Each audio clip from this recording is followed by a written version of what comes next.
Hello, and welcome to Fierce Conversations with Toby, the show where we talk about the hard things. I'm Toby Dorr. In today's episode, we're going to be discussing the power of community. Today, I have 5 guests. The 6 of us met when we were randomly assigned to an author pod, a space to encourage each other's writing journeys. Deciding to meet weekly, we've never stopped. It's been 2 years now, and we've created a community that lifts each other up, encourages and holds us accountable for our goals. But more importantly, we've become sisters. Hi, everybody. I'm so happy to have you here. It's so wonderful to see your beautiful faces. Hi. Hey, Toby. Hello. So I like to ask all of my guests a question that gives us a peek into who you are. What's your favorite color, and what does that say about you? So let's start with Leslie. Okay. I think my favorite color, there are lots of colors I love, and they all have different properties to them, but I think purple is the color that resonates with me. To put it briefly, it's the balance of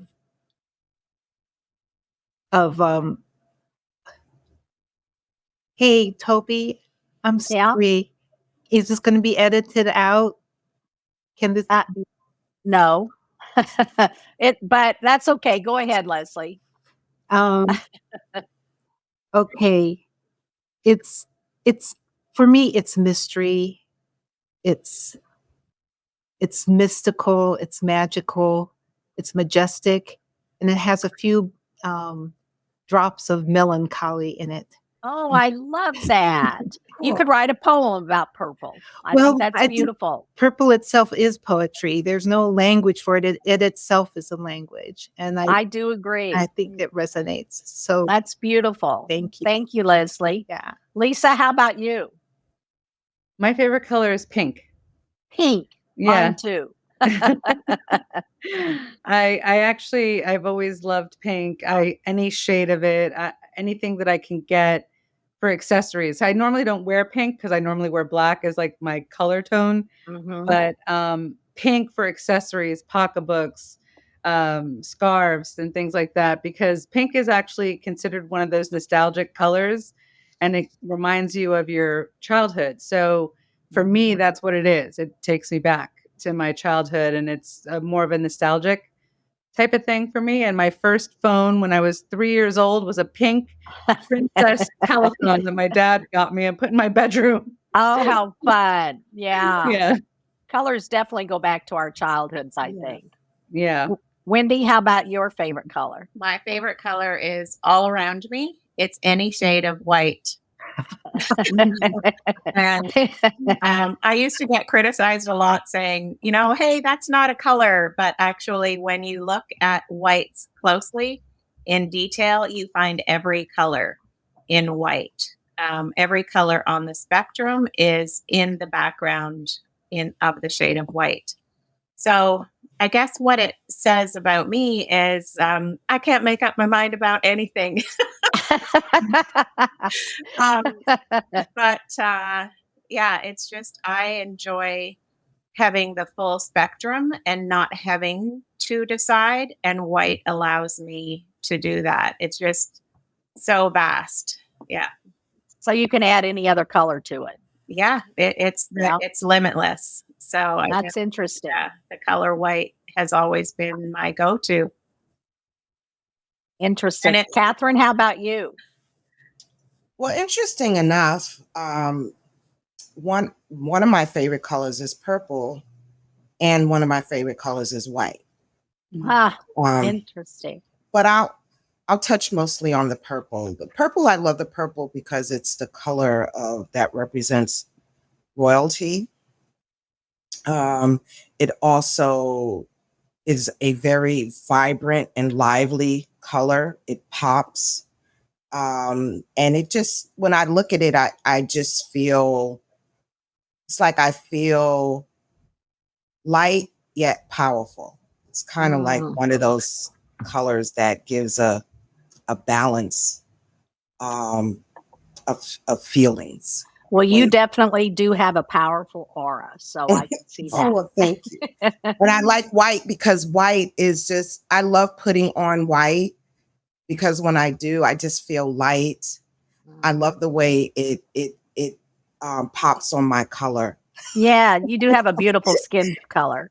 And it's just very light. I Mhm. just, it's just a nice, light, peaceful, Yeah.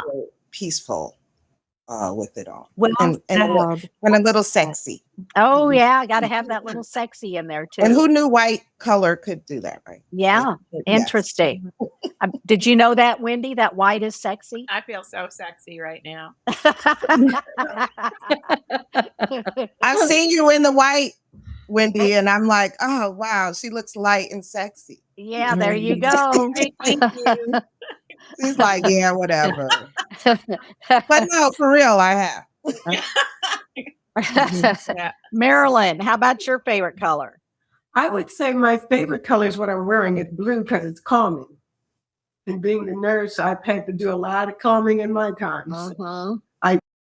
But my second is red because it really connects with my color and everything. When I wear red, people say, "Oh, you look really beautiful." So that's my beautiful color. Blue is my calming color. I see. Yeah. Interesting. Well, my favorite color, I actually have three. Orange and pink were my favorite colors when I was a girl. And then I decided I didn't like pink because it was too girly and I didn't want to be limited by being girly. And then my sister reminded me about 15 years ago, but Toby, you always loved pink. And I said, I did.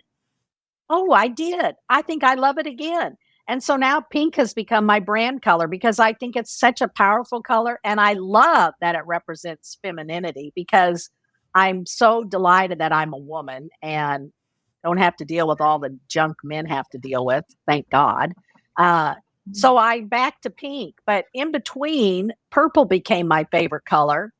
And so I use those three colors a lot. And in a lot of the work I do, you'll find pink and purple and orange everywhere because I think those colors are so vibrant and sassy and powerful and bold. But at the same time, you can get shades of them that are really soft and sweet, which generally I'm not usually, but I could be if I wanted. So I think that's interesting. So we created this author pod just totally by random 2 years ago now. It was in March we started. And it was just this experiment. And I know that all of us had different opinions of what this was going to turn into.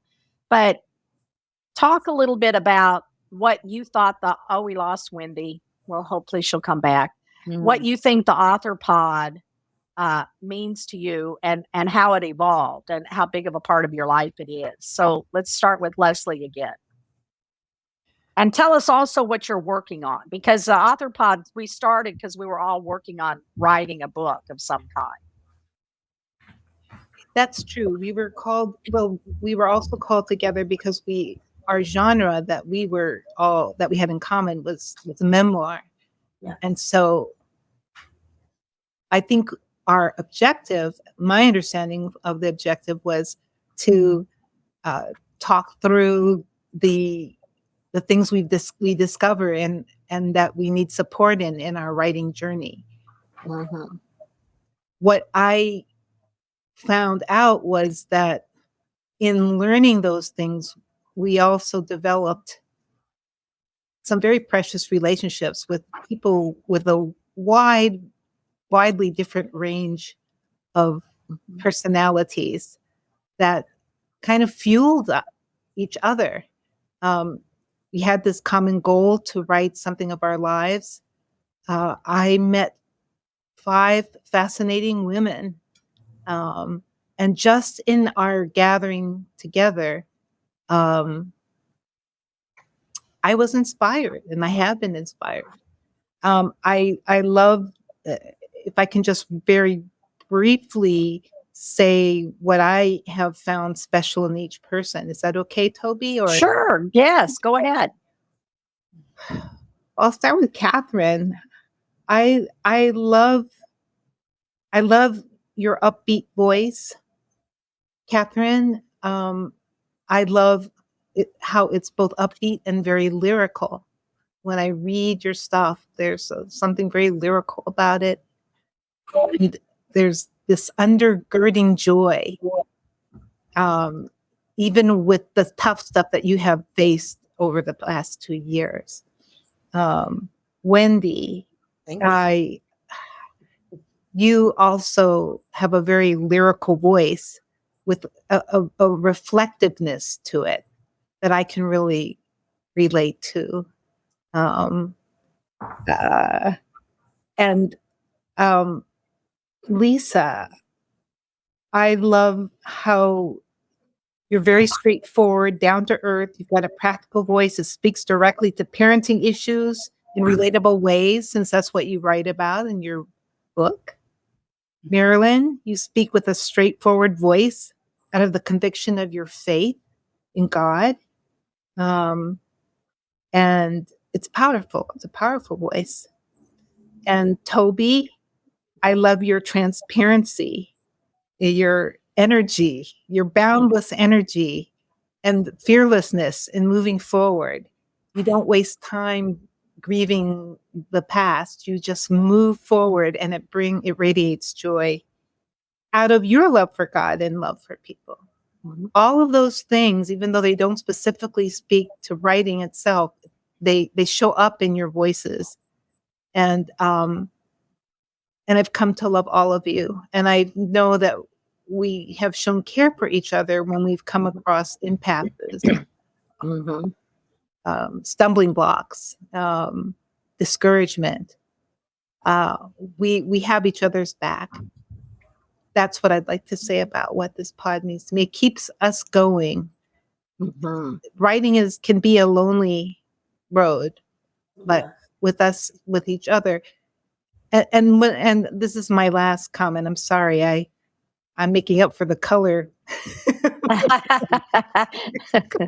No, that's fine to say whatever you want. I'm cool with that. Okay.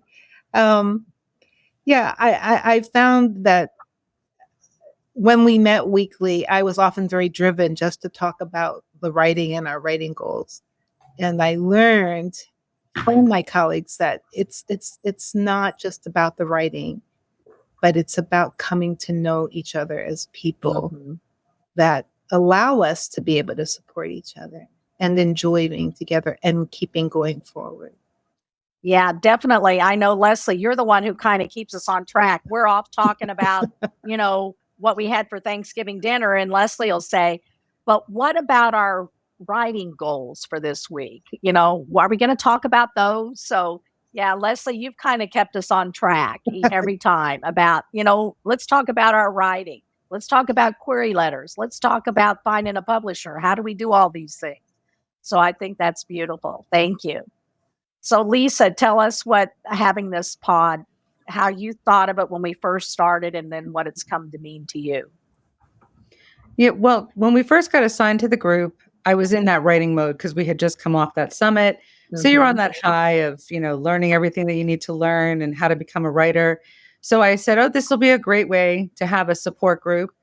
And when we first met, it was just funny how it was an instant connection. Where I was really nervous when we first were going to get together. I thought, what if I don't like these women? What if this doesn't fit right? But something just from the minute we started talking, I was like, I've never had this much of a natural flow of conversation, that it wasn't awkward. It wasn't like we were sitting there struggling to find words. We just naturally went into a groove and just started talking, which is very rare. And so this group, while we started with the goal of, supporting each other with our writing, I think it's just become so much more. And we've become genuinely very good friends. And I've never had that, I don't think, in my life. Not since maybe when I was in school, like high school, where you had your girlfriends. But even then, that's nothing in comparison to what I think this is now. And just knowing that whatever we're going through, we're there for each other. And it's this support and comfort that I know that I have you ladies in my corner, and I can text you guys or call or whatever it is, whenever it is. And I know that one of you will always reach out And Mhm. I think that's the nice thing, is that we have each other, and it's not just the burden on one person. We collectively as a group are here to support each other. Yeah, I agree. I do love that. And, you know, we have truly created this connection, and we've been together for each other through deaths, through family emergencies, through weddings, through personal crises. And I know I find a lot of strength from this group.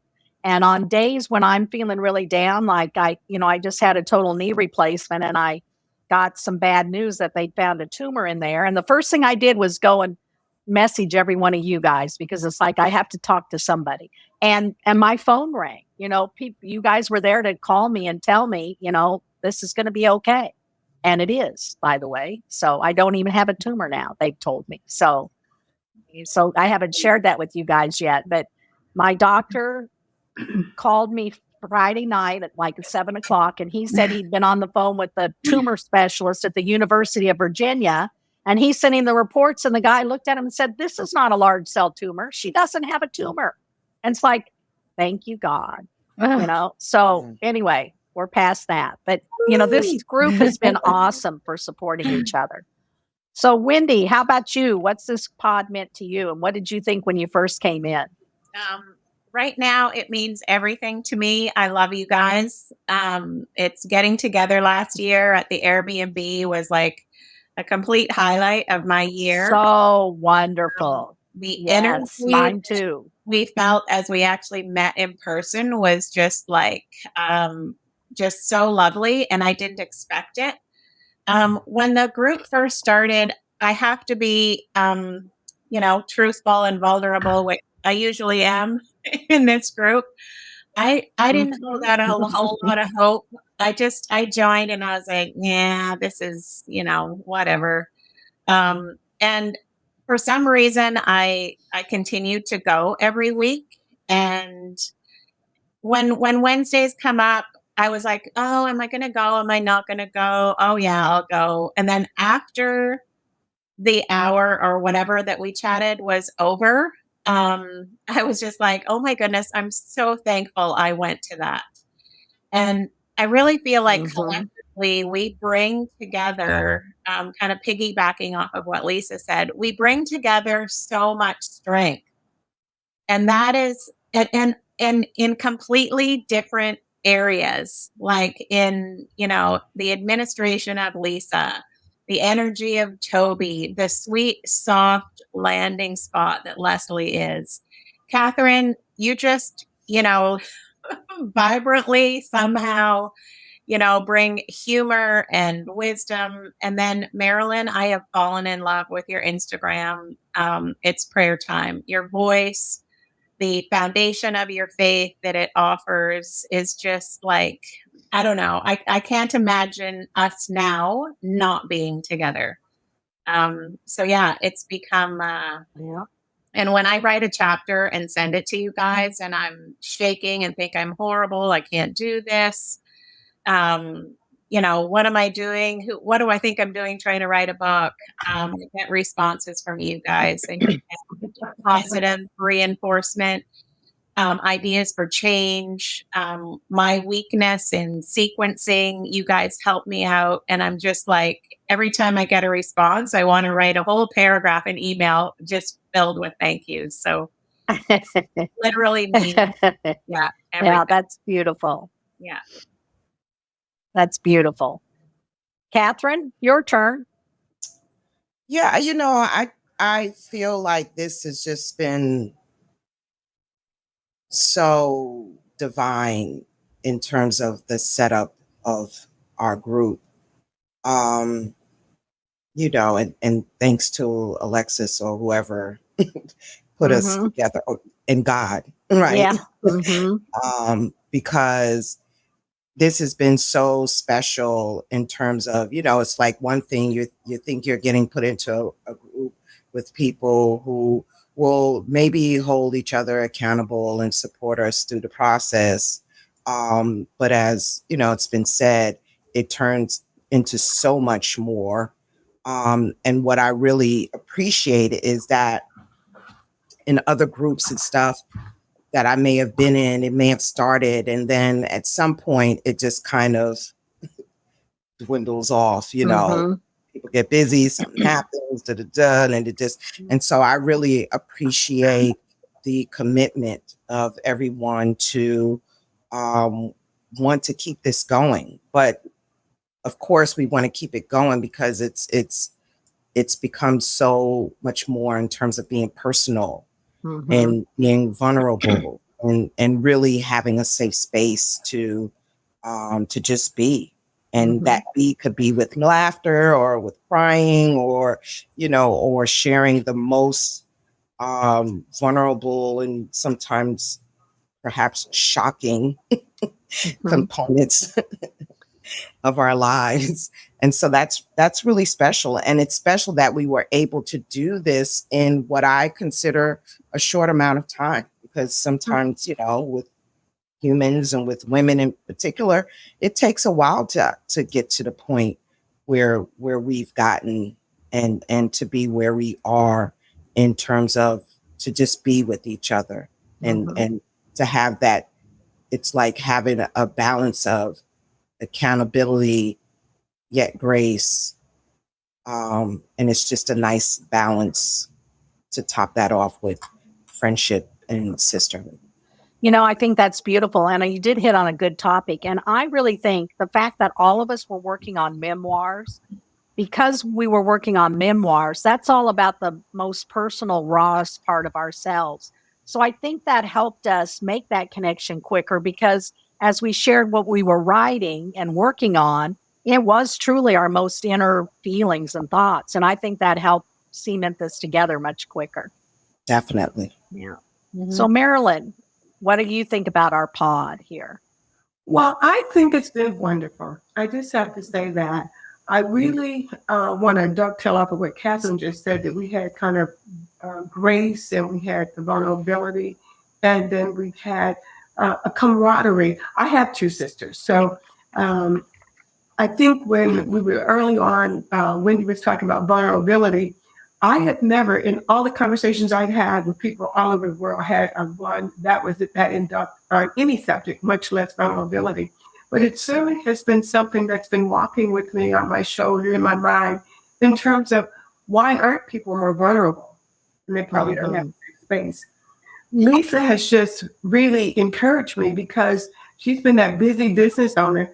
And a lot of people that I know haven't done work and family. They've done family, and that's fine. But Lisa was kind of affirming for me, going, it can be done, and it can be done with a smile. And there's Lisa.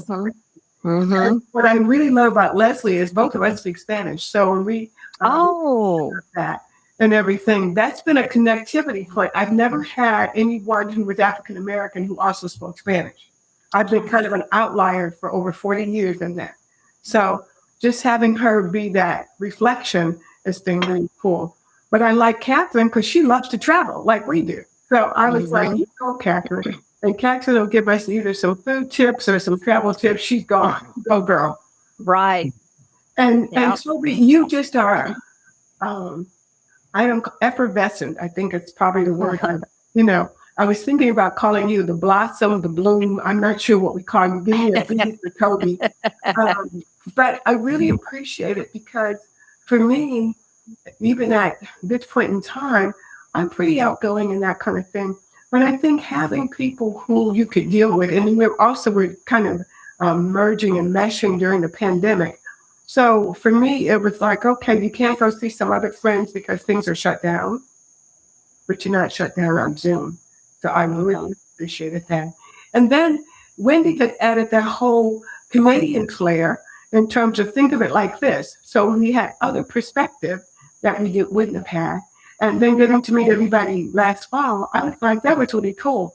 But what's even cooler, my husband said, well, are you all getting together like in October or anything like this year? Instead of you guys planning that.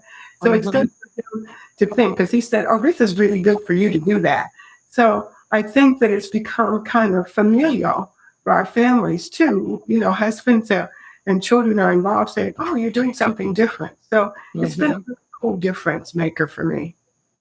I love that. And, I kind of lived an isolated life in my past, and I didn't have any girlfriends. And I don't know why. I mean, I do know why, but I'm not going to say. But um,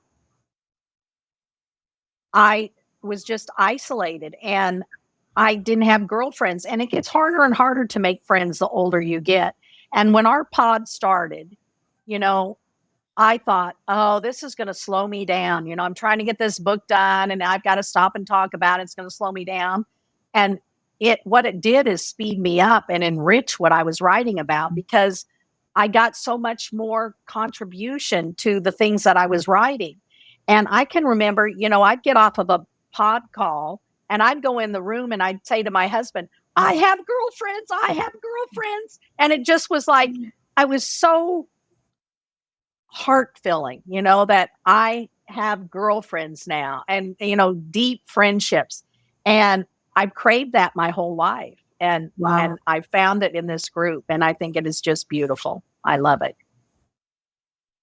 So I'd like each one of you to tell us about a crossroads in your life that pushed you in a different direction. And let's start with Wendy this time, just in case she gets disconnected with her power outage. I want to be sure we have hers in here. Crossroads. Mhm. Pick an era. Yeah. Pick a year. Pick an age. I guess the most significant thing is the death of my son. It through an airplane crash when he was 5 years old. And my 3 daughters and I, when we're sitting around, you know, the island cooking or whatever, we have quite an active kitchen. We openly talk about that, and a crossroads which has fingers that have gone in every single direction and affected our lives, even though it's we're almost 20 years past the accident. It is a crossroads that has long-reaching fingers, and so I think that is the most significant one. But there's many, many more, and that's why I keep on writing, because when I look at all the crossroads and the fact that I'm still standing on my 2 feet, with definitely the foundation of faith, strength, coming from the joy that I have in my faith. So I think that's the most significant, but there are close runners up. I love that because, you know, I lost a daughter as a baby. And the way we handled it is we never talked about her. And that was so unhealthy. And I love how you celebrate your son's life every day. You know, he's always there. He's always a part of it. And you're not afraid to talk about him. And I love that. And I've learned so much from you about that. Thank you. So, Catherine, what crossroads in your life sent you in a different direction? I think the most significant crossroad that I can think of is, and I think we talked about this, Toby, when we did the podcast, was my decision to go to Howard University. I'm representing Howard today, of course. And that was, I was admitted to, or I got my accepted, you know, this was snail mail days back in the day. And I got my letter like at the last hour. I thought I was going someplace else. And I got it at the last hour. And I made the decision, instead of going this way, to go to Howard. And I mean, and making that decision, of course, has affected every single aspect of my life. It has directed me in so many different ways. And it was the place where I really birthed into who I became as a young woman from Brooklyn, New York, who was thrown into this diversity and melting pot of African Americans from all walks of life, and professors and everything. And so, and really, like I said, it just branched me out into meeting different people. It branched me out into my career. And, you know, I would imagine without going that way, that I wouldn't be sitting here with you all. Yeah, I do think that was a powerful I would be direction. someplace else. And you're doing- still involved in Howard University alumni events too, which I think is great. Yes. You are part of the marching band, and I just love watching all your videos of going to the games and hanging out with the band members. I think that's just beautiful. Yeah, it's a special place, and it's been good to me. Yes, yes. And I've come to love Howard University through you. I didn't even know it existed till I met you. And now I'm always, every time I see something about Howard University, it's like, oh, I have to tell Catherine. So I think that's pretty cool. You're welcome. Yeah. Yeah. Marilyn, how about your crossroads? Wait, and sidebar, because yes. we can't not say that Leslie's parents, correct? Yeah. Oh, yes. Yes. Our Howard And alumni. are from That's Howard right. as Yes. well. So Excellent. Yes. I'm glad you threw that in. Yep. That was nice. So, Marilyn, what was your crossroads? Well, I'm going to be at the college level with Catherine. And my crossroads was I was going to absolutely teach Spanish. Everybody who knew me from high school knew I was going to teach Spanish. I love, you guys probably haven't even noticed that I like talking, right? So we all knew I was going to teach Spanish. However, I went to get some college prep testing. And when I did it, guess what? It showed that I had more propensity to be a nurse than to be a Spanish teacher. Could you imagine? That was so, disheartening to me. I came home and cried for 3 days. And I was like, the gentleman who administered the test said, well, ma'am, I'm not giving you results. This is how you test it. And I was like, well, Lord, I did ask you to direct my life, but I wasn't thinking you were going to direct it away from teaching Spanish. How could that be? But it really, I have now the power to look back. It was really probably the best thing because I did go and take nursing, and I was able to then do a double major and include Spanish. In that moment, everyone was saying, well, hey, you're African American. African American people don't need to speak Spanish. Just do English and go that way. And what was funny was, as I learned Spanish, I got assigned a lot of patients who were Spanish. I was able to be an advocate for a lot of people who spoke Spanish. And what's happened recently, the last, say, a month and a half, 2 months, one of our friends down in Dominican Republic has been having a lot of health challenges. She's a young lady, like 38 to 40 years old.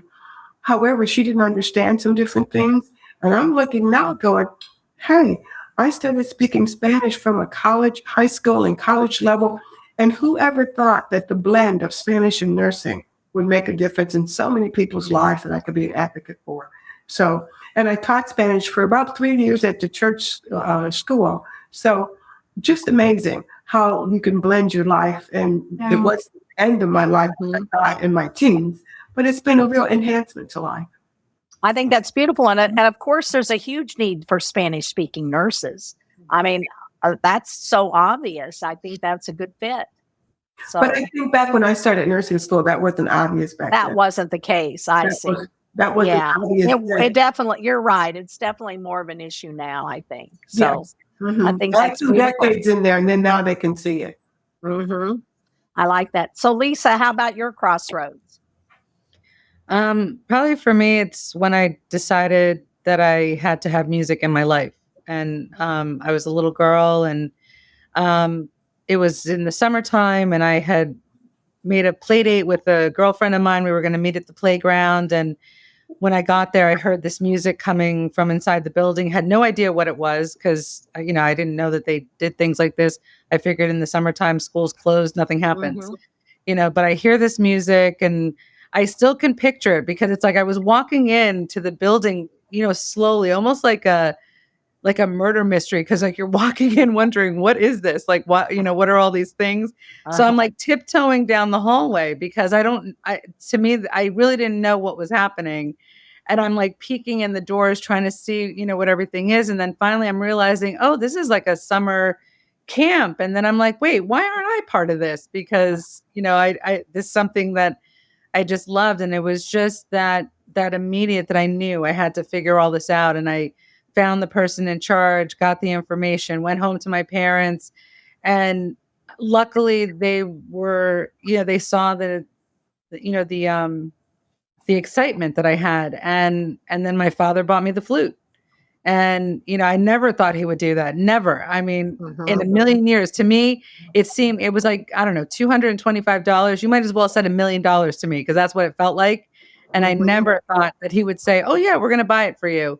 And that changed everything, because it just was putting the pieces together in the puzzle of my life, where I always thought with music from the time I could start humming and singing. Because my mom even said that. She's like, from the time you were a little baby, you were always humming and singing, and you'd listen to something on the radio and sing it back. And she's like, we always knew you always sang, you never stopped, and I was like acting out, singing with a hairbrush, jumping on top of a piece of furniture like it was the stage, so And I love, you told me once, you told me that your dad bought you that flute and you played it every day. And I asked you how long it took before you could play something.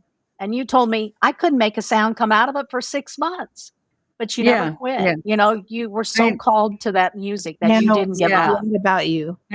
I never, and the funny thing is, the band director, I kept apologizing to him. I said, I don't know why you're not making me do something else.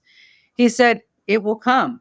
He's like, you're meant to play this. He's like, I've never seen anybody put this much effort into something and not have anything happen. And you keep coming back. So he's like, I think you're meant to play this. So yeah, the fact that I had the band director not give up on me. But I think that was also a life lesson for me early on, to learn that I can teach anybody anything. And I can help anybody with anything, because he didn't give up on me. And look what happened with me. So it was like an early life lesson that I learned to never give up, and never let other people say, oh, I can't do it. Yeah, you can. You can do anything you put. Yeah. And into. now you make your living with your flute, don't you? Yes, I do. Yeah. I'm happy to say that I am a professional musician. Yes. And Lisa has a whole accolade behind her of accomplishments in the music field. But the one I most want to talk about is Lisa wrote the theme song for my podcast, and I just love it. And she also plays the flute in it. So it's just beautiful. So when you listen to my podcast, you can picture Lisa playing that flute.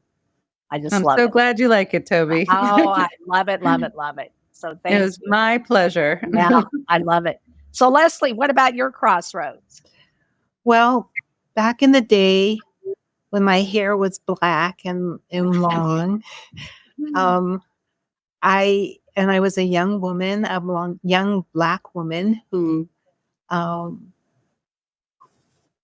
embraced my Christian faith. That was really important to me. I had this idea of who I wanted to marry. I wanted to marry from the time I was, came out of the womb. And I thought I had in my mind this ideal of a Black Christian man who I would spend the rest of my life with. I also, as a little girl, had lots of dreams and interest in seeing the world. I loved hearing other languages. I loved learning about other peoples. I used to pretend I could dance a flamenco dance. I learned Spanish, that connection with Maryland. I had that too. Anyway, when I went to Ohio State 30, almost 40 years ago as a graduate student, I met a man from a different culture, country, language, and faith. And I fell in love with him very soon. The crossroads was, what was I going to do about that? Was I going to marry him? Was I going to go in another direction and follow another path? What did God want? I didn't know.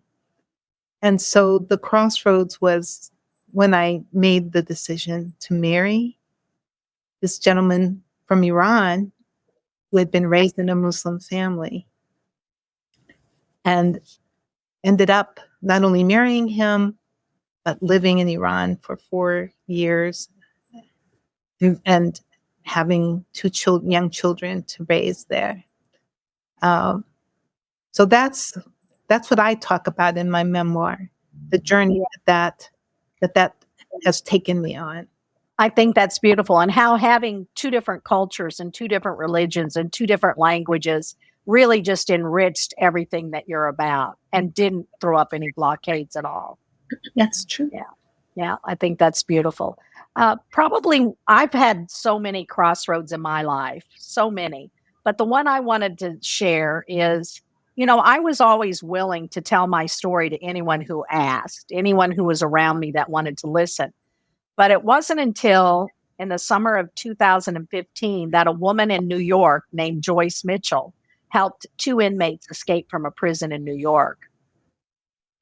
And all of a sudden, the media started coming and calling and knocking on my door, wanting to interview me because our stories had similarities.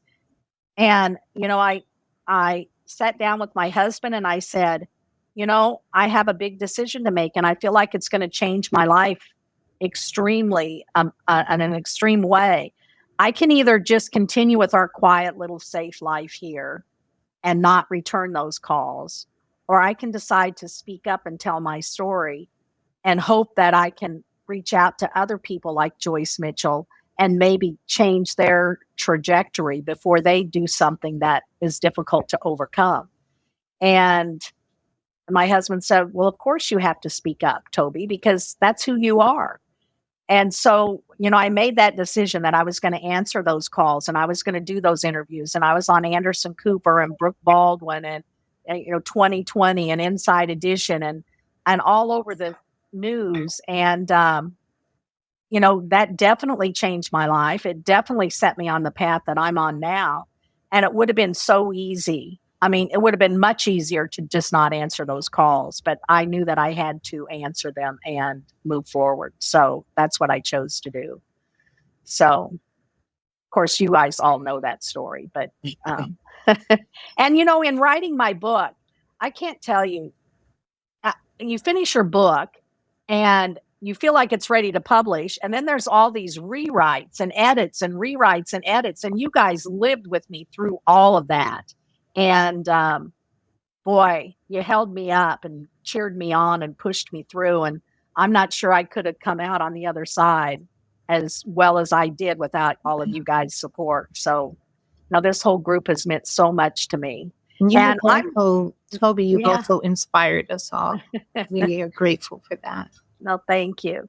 And Catherine and I have been really lucky because we live, less than an hour's drive from each other. So we've been able to get together a little bit more than we have with the rest of you guys. And I just treasure that.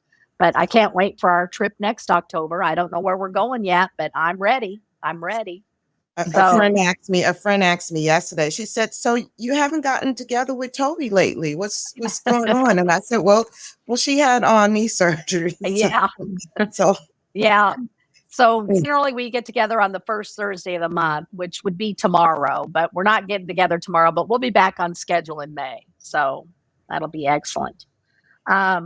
So what's one question you wish I'd asked you and how would you have answered it? And then also let us know the title of the book you're working on now. So let's start with Leslie. I'm going to have to pass on I deliberated over it. I reflected over it. I don't have the question. Okay, I cool. can't fake it. All right. But the name of my book is Road Between Two Hearts. A Black American Bride Discovers Iran. And that's a working title. The book has not found a publisher yet, but that's the current name right now. And you're in the process. Your book is finished, but you're in the process of sending out query letters right now and looking for a publisher. Yes. Yeah. Thank you, Toby. So if anyone's listening that's in that field, I can let you know how to contact Leslie. So just let me know. Yeah. So Lisa, you're working on 2 different books right now, which is exciting. Yes, I have my parenting memoir, which is called Words of Wisdom from the Everyday Mom. And that's been a project that I have to say really came together through the pod, because talking to you guys, getting input, getting feedback, it went through various revisions, and now I'm pretty proud of what the final product is. So now I have to just go ahead and do the final editing and get that ready to publish. And I'm doing self-publishing. And the second is actually a children's book based basically loosely on me and my exposure to music and what it did for me through my childhood going through into college. And it's called Maricela and Music. And Toby, you're actually helping me with Yes, that right now with the cover and formatting, so you can get it with the printed. formatting. Yes. Yeah, so we're working on that. So I'm hoping to get that out soon. Mhm. And for me, with the questions, I really love the questions that you asked us today in terms of our color and the crossroads. I guess maybe if anybody wanted to find out a little bit more about us, is finding out something about what was the hardest decisions that we ever had to make, which is sometimes different than a crossroad, because crossroads, you're making choices as to what path to take, but what were some of the harder decisions that may have come into some of those sacrifices and dealing with that, something like that. Maybe that is another way to get somebody to dig a little deeper into the questions that you're asking. I like that. I've added that to my list. Oh, So great. that's excellent. I love that. Thanks, Lisa. So You're Wendy, welcome. we're talking about what you're working on now. And if there's something you wish I had asked that I didn't ask, what would that be? I'm working on keeping the power on. Yes.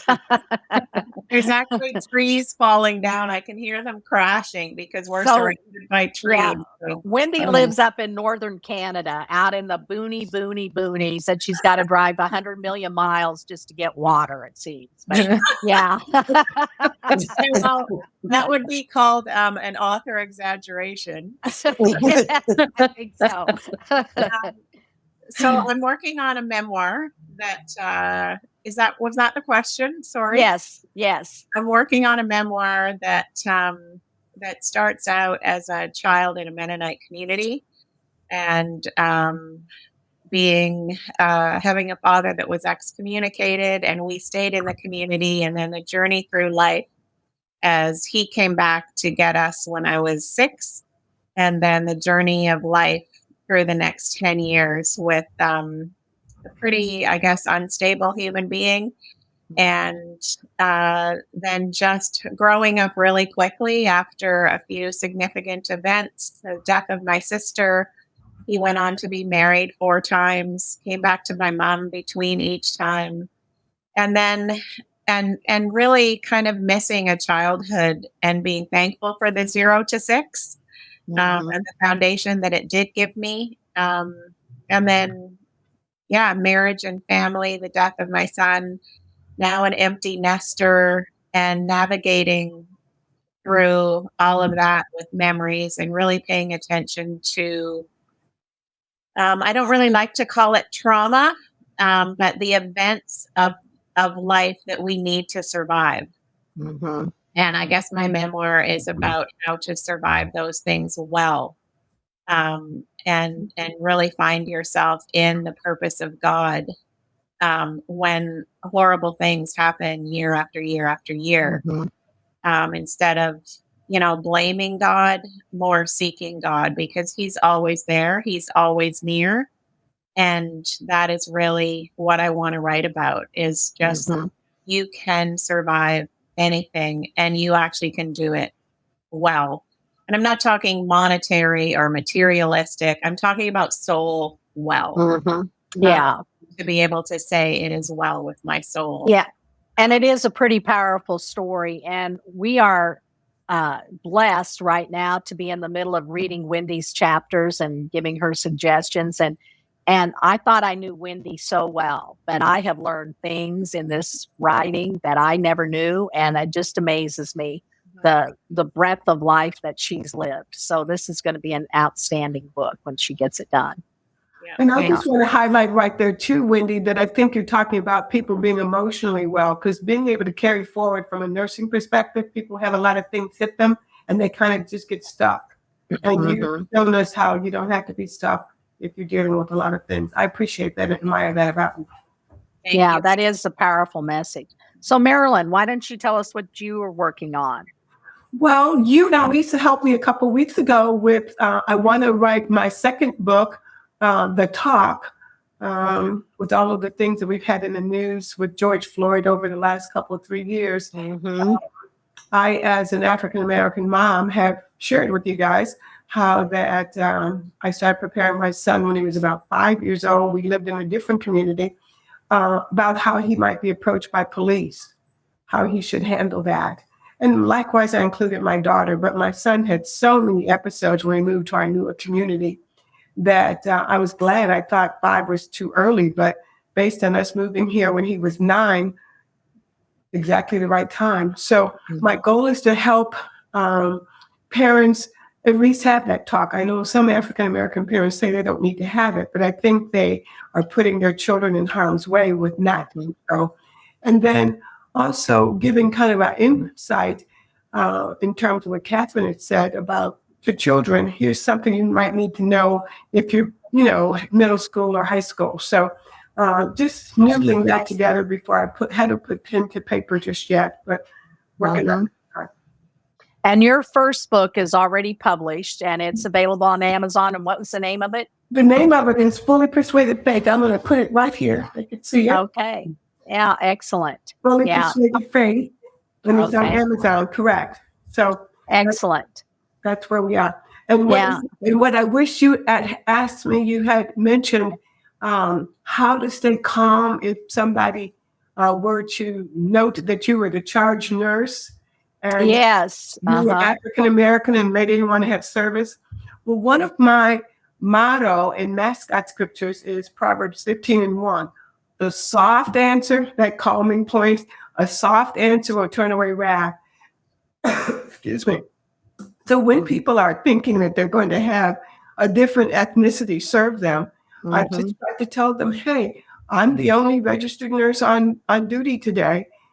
I'm going to be helping you with your meds and your IVs, and this is what you have. And if they really couldn't accept it, then I would call to the house supervision. And sometimes they couldn't change the ethnicity based on who was actually scheduled. So just helping people stay calm through something that might have been a little discomforting for them. Yeah, I think that's a beautiful thing about you, Marilyn, is, unfortunately, there are biases out there and they shouldn't be and they're wrong. And you could get angry about them, but you don't. You are gentle and loving and you calm the whole situation down. And I think that's definitely something that sets you apart. So I love that about you. Okay, Catherine, you're working on a couple of things, aren't you? Well, no, I mean, I'm working on one thing. But you got a couple other things in the mind. Right. I mean, of course, when we first formed a group and when I first went to the women's conference, my sights were set on writing a book about my dad and the experience of caregiving for him and having that book be also a way to support other caregivers. And then I found through, our time together and meeting, I found that I just wasn't ready to go there yet with that. But in the midst of that, just kind of randomly, I gifted someone that was going to Howard with things I wish I'd known when I went to Howard. And so that then morphed into me thinking, oh, I could do this as a guide, for anyone. And so that's what I have been in the process of working on. Yeah, and I just love it. It's got such beautiful titles, and it really is a spiritual, an emotional guide to letting yourself fully enjoy and embrace the college experience. So I think that's going to have a lot of value for everyone. I love that. And you know what? And what I appreciate with you all is being able to, what we've been doing, what Toby did, what Wendy's doing now is, release our chapters out into the group and everyone, provides their praise or their feedback, and that is very, very helpful for me in this writing process to, know, okay, I write a particular way, but there's other ways that I can say things or things that I can eliminate, or even just knowing, what my strength, my strength is not grammar. You know, that's not so that to be able to have others who are, that's their strong point, that it's so hopeful and it's so refreshing to have. I think that's just beautiful. And, I've got my memoir published, and I published a poetry book, and I have a series of 3 workbooks that I wrote for women. And I've got 2 or 3 other book projects I'm working on. I have a children's book I'd like to publish, and working on a couple other things. But really, the newest project for me is this podcast, and I'm having so much fun with it. And I thank you all so much for being on my podcast today. You didn't ask me my question. What was my question that I would have wanted to ask? Well, you didn't tell me. I asked you, but you didn't tell me yet. So what is it, Catherine? You segued. Yes, I did. So my question would be and this is what I think about nowadays in terms of my situation and other people's situations, and what people are going through with the pandemic and losing family members and stuff, is asking people, how are you? How are you doing? I love that. And not just asking it just because that's just a normal question that you ask, but when you're asking it for the other person on the other end to feel that you really want to know, I love that, how they're doing, and have more conversation as opposed to, I'm fine, I'm good, or whatever. But creating a space really for people to be able to share, because folks are going through so much. They really are. It's really been a tough right time. now. And, my husband and I were talking just the other day, and I said, I would hate to have been a high school student or a middle school student during the time when the schools were shut down, because so much of that period in our life is about social development. Yeah. And you just didn't have that. And we're going to see, I think, 30 or 40 years from now, the effects of that. And I'm sure it's bigger than we ever thought it could be. Yeah, and, definitely. people think, oh, we made it through the pandemic, we're all okay, but we're not. I don't think we've made it through. So interesting. I love those questions. I wrote down Lisa's questions and Catherine's questions both, and I'm going to add them to my podcast list. So thank you guys. And hold on just a minute. I'll be right back with you. Toby. Oh, Yes, Leslie, what did you have to say? well, I just wanted to add that now I have the question that I'd like to share. Oh, good. What is it? I remember that you had asked us to be prepared to talk about what we're working on now. And for me, yes, of course, I'm working on the memoir, but I'm also thankful to you for this opportunity to be on a podcast. I am 100% introvert and 100% reflective. So when a question gets given to me, it's sometimes challenging to just speak in the moment. But just by virtue of this opportunity, it's opening the door and making me desire to have more opportunities to do something Good. like this. Excellent. I love that. Yeah. And what better group to start out with than this? That's right. That's what we're all about. Thank you, Toby. Encouraging each other to grow. Yeah. Thank you, Leslie. Remember, none of us is our worst mistake. We all have so much more to offer the world, and those so-called mistakes are blessed opportunities to learn and grow. Next week, we'll continue to bring you inspiring stories by people who've identified a need for change and are working to make a difference in the world. Subscribe to our Patreon channel, Fierce Conversations, for special access and behind-the-scenes info. Go to patreon.com/Fierce Conversations or click on the link in the show notes. 10% of the Patreon proceeds is used to provide workbooks to women in prison. The show notes also provide a link to purchase my book, Living with Conviction, and links to all of our guests' websites. In my memoir, Living with Conviction, I recount a conversation I had in prison where my friend Lisa told me, "In here, we can talk about all the hard things. In fact, I think we must, and so we shall. Until next time, this is Fierce Conversations with Toby.